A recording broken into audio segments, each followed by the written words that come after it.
そして、すでに危険な兆候があるのに、日本の政治権力はずっと、それをごまかしてきた。一つ何かをごまかすと、そのごまかしがバレないように、手を打たなければならない。つまりごまかしにごまかしを重ねなければならなくなる。今の日本の政治権力は、それをやっている。まず財政だ。貧困層の急激な増加によって、庶民はこれまでのように、税金を払えなくなる。税収を失えば、国家財政に問題が起こる。そして、財政の不足が問題になる。だがそれが、庶民に分かってしまえば、日本経済の衰退が、庶民に分かってしまう。だからごまかす。現政権は中央銀行に、日本国債を大量に買わせている。そして中央銀行には、紙幣を印刷し、貨幣を鋳造する権限がある。つまり、中央銀行に国債を買わせるために、中央銀行に金を作らせて、それを財政として使う。そして中央銀行には、政府が発行した国債が、無限に溜まっていく。普通は国債に対する利払いがあるから、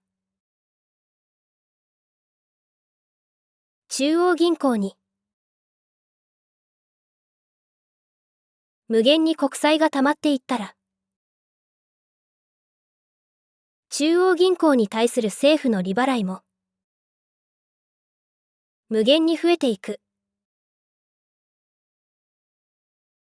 しかし、今の中央銀行は、超低金利政策をとっていて、利率はほぼ 0%。そうなれば、国債の利率も、ほぼ 0%。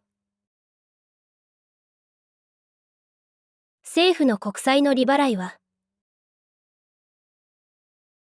なしで済む。簡単に言うと、今の日本政府の財政は、中央銀行に紙幣をすらせれば、いくらでも捻出できる、ということだ。しかし、また問題が起こる。紙幣や貨幣に価値があるのは、信用があるからだ。そしてその信用は、その国の労働者や企業が、経済活動をすることによって作られる。紙幣や貨幣を、何の根拠もなく作って、ばらまいたら、紙幣や貨幣の信用は失われて、価値が下がってしまう。そして、そこでまた、日本政府は、庶民に対するごまかしをやる。円の価値が下がって、円安になるのはいいことだ、と、マスメディアを使って、庶民に印象づける。円安になれば、日本の輸出産業の商品が、海外でよく売れて、莫大な貿易黒字が出るという。実はそれが、円安誘導の本当のからくりだ。しかし実際には、日本の庶民の財産の価値が目減りして、大手の輸出企業が、それを吸い取っているだけ。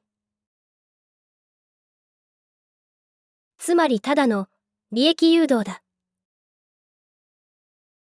そしてまた、問題が出てくる。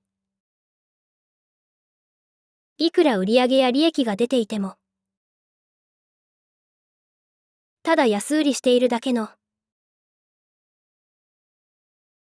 企業の株は、株式市場では評価されない。そういう企業の株式相場は、どんどん安くなる。だからまた、日本政府と中央銀行のごまかしだ。中央銀行は、また根拠もなく紙幣をすりまくり、その金で、日本の大手企業の株を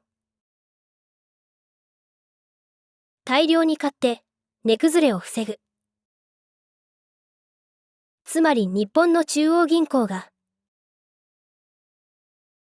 日本の大手企業の株を買い支えるわけだ。そのしわ寄せは全部日本の庶民がかぶらされる。庶民の財産の価値は円安誘導で大幅に目減りする。日本の労働環境は急激に悪くなり、貧困層が急激に増える。つまり既得権益が生き残るために、庶民はしわ寄せを食わされ続ける。既得権益が生き残るために、日本の民主主義は、どんどん壊されていく。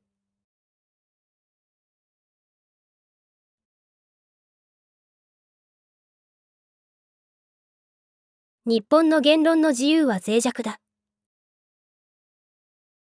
私が初めて、そのことに気づいたのは、2013年に、新宿区新大久保で、在日韓国人に対する大規模なヘイトスピーチが起こった時のことだった。2012年に、現在の総理大臣による内閣が始まった。そして翌年の2013年。日本で激しい反韓デモが行われるようになった。この年に都内で行われた反韓デモの件数は128件。韓国人経営の店が集中する地域が標的になった。一部の反韓デモでは韓国人を殺せ、ゴキブリ朝鮮人を追い出せなどと過激な発言をする者も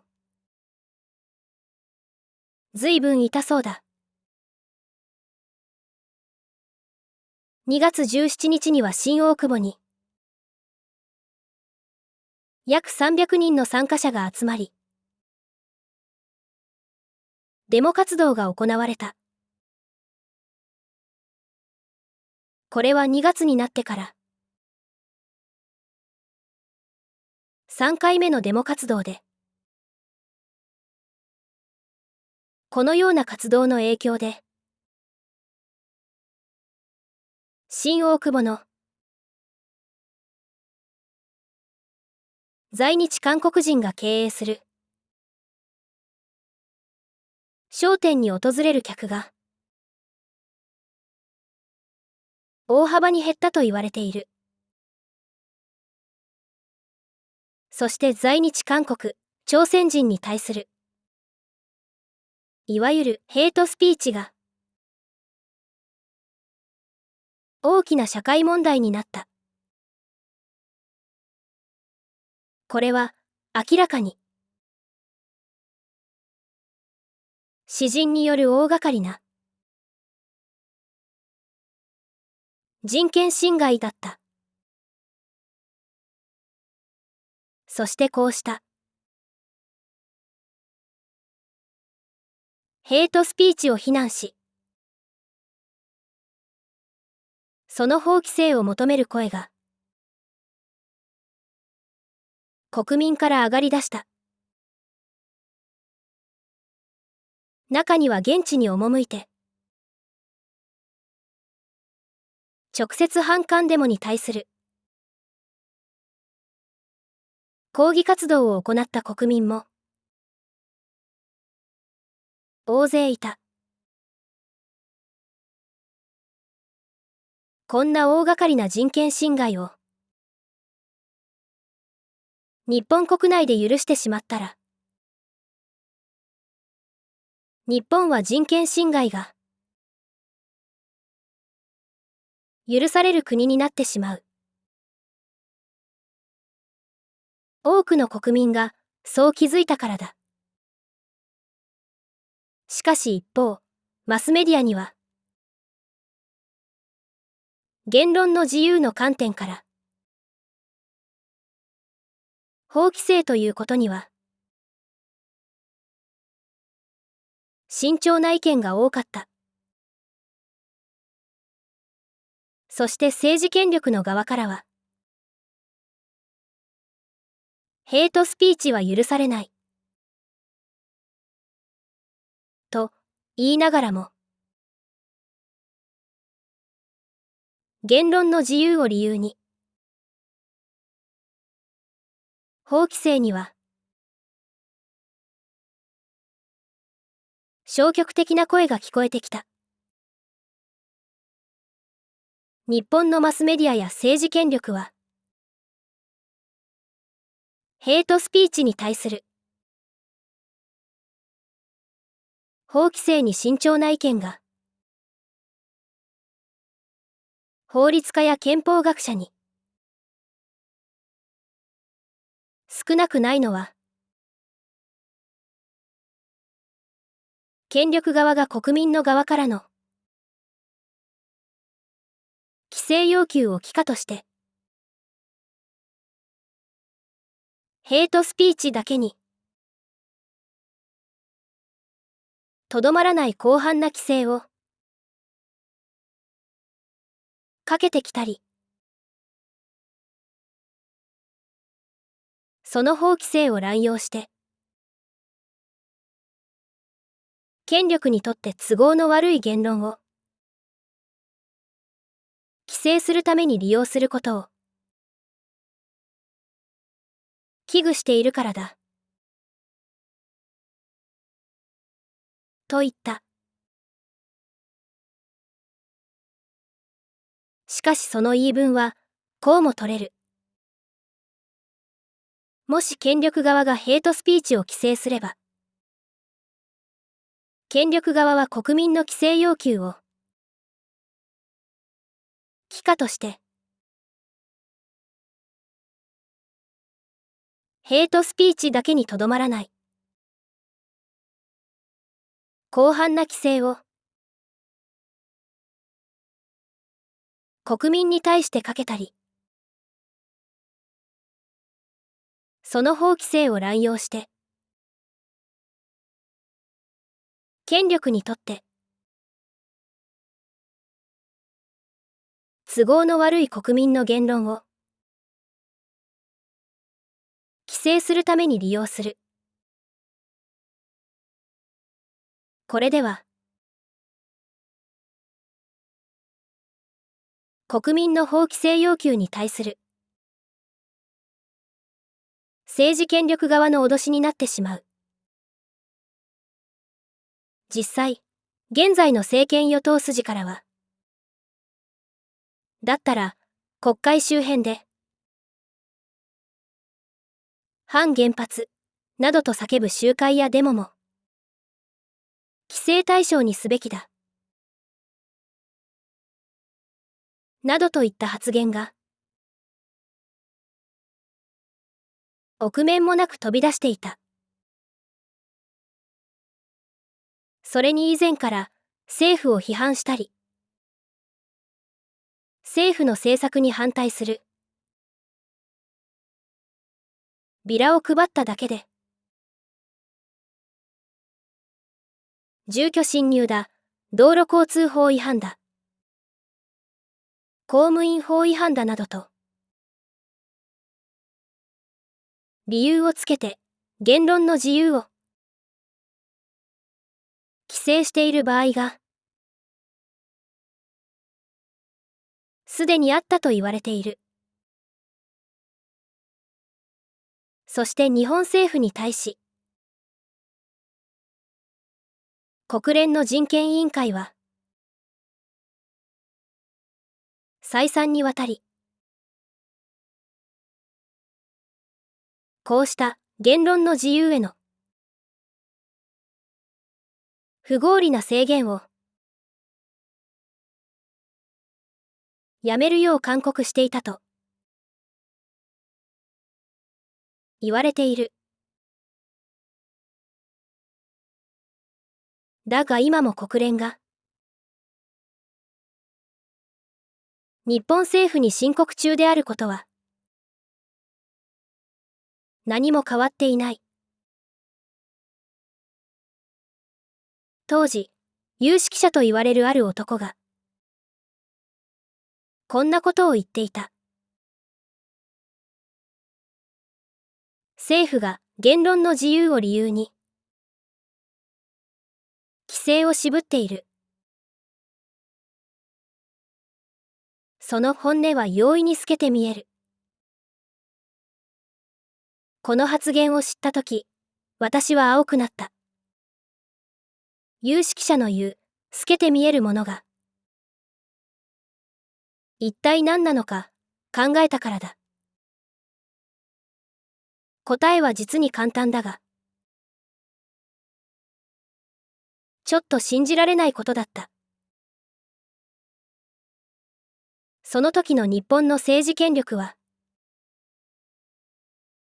明らかに日本の庶民にメッセージを送っていた。我々は庶民の人権を認めない。そのために、庶民の言論の自由を認めない。日本でヘイトスピーチ解消法がようやく施行されたのは3年後の2016年6月になってからだった。しかしこれは理念法で罰則もない。再生リスト29に続きます。